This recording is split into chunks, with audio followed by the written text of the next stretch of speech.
Turkey, of course, a very important international player in this fight, but it does have issues of its own which come into the mix, not least the ongoing tension with its Kurdish communities. Now, the co-chair of the pro-Kurdish HDP party, which did win seats in parliament for the first time this year, is Figen Yuksekdag.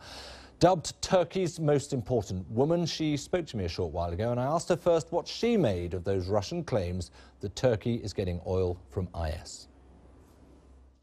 Well, first of all, thanks very much indeed for speaking to us today. Can I ask you, you know the allegation coming from the Kremlin, from President Putin, that Turkey is buying oil from IS. There's a busy trade going on there. Do you agree with him? Türkiye hükümetinin geride bıraktığımız yıllar boyunca Over the last couple of years, we have voiced strong allegations about the Turkish government's direct or indirect support for so-called Islamic State. Therefore, we think that the allegations about the oil trade between Turkey and Islamic State are not without basis. The Turkish government has provided concrete logistical support for Islamic State militants in terms of facilitating their flow back and forth into Syria and their training.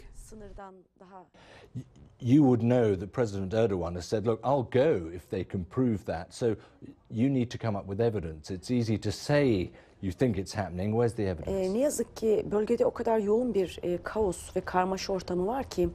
Unfortunately, there is such chaos in the region, and this makes it very difficult to investigate and prove allegations of criminal activities. Eyewitness reports are not being accepted as evidence in the court of law. So in answer to your question, no, we as a party don't have concrete evidence to prove the oil trade, but there is a relationship between the Turkish government and Islamic State. This has been going on in front of the eyes of neighbouring countries and people in the region. These allegations, of course, come off a further allegation, and that is that Turkey, the Turkish government, premeditated its attack on a Russian bomber, and that, of course, has escalated the situation between the two countries. I presume you think there may be some truth in that as well. Türkiye hükümeti Rus uçağının We don't think that the Turkish government shot down the plane without premeditating it. For some time, the Turkish government has been trying to become more involved in Syria. The increased intervention was bound to happen by shooting down a plane or in other ways. We as a party supported the idea that Turkey should not interfere in the chaos in Syria, at least militarily, because Syria is our neighbour and any intensification of chaos in Syria would affect us directly too. This latest incident involving the shooting down of a Russian plane is linked to Turkey's attempts to have a stronger say in Syria.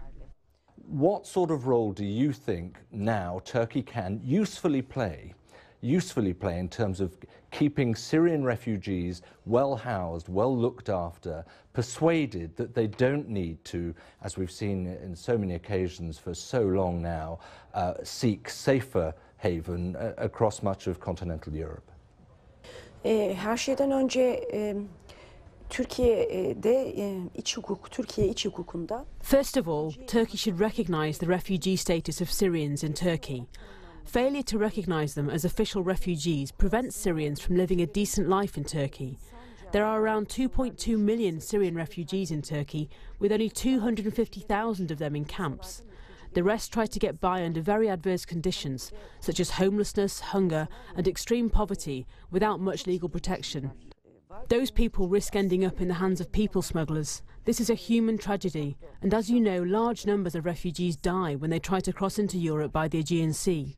The European Union has just agreed to provide Turkey with funds to help refugees, but we must ensure that this money is spent under the supervision of human rights bodies so that we know it's being used for the benefit of refugees. I have one last question to ask you. It feels as if there is an international head of steam building up against IS at the moment. The Germans have just announced their readiness to take part.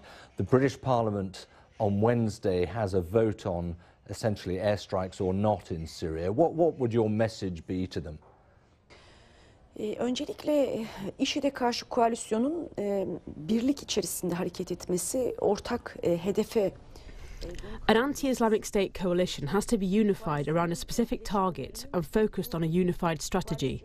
No member should be allowed to break the unity of the coalition. For example, Turkey's shooting down of a Russian plane was a significant distraction in the fight against jihadist fascist militants. Such actions are clearly wrong and should be stopped. Another point is that the fight against IS shouldn't just focus on bombing campaigns and airstrikes. It should also focus on helping the local democratic forces fighting IS on the ground. To this end, Kurdish Liberation Forces and the Democratic Union Party in Syria, which is one of the most effective forces against IS, should be formally recognised as a partner in the fight against Islamic State. Those local democratic forces will be there after the airstrikes in Syria are over and Islamic State is degraded, so they should be supported.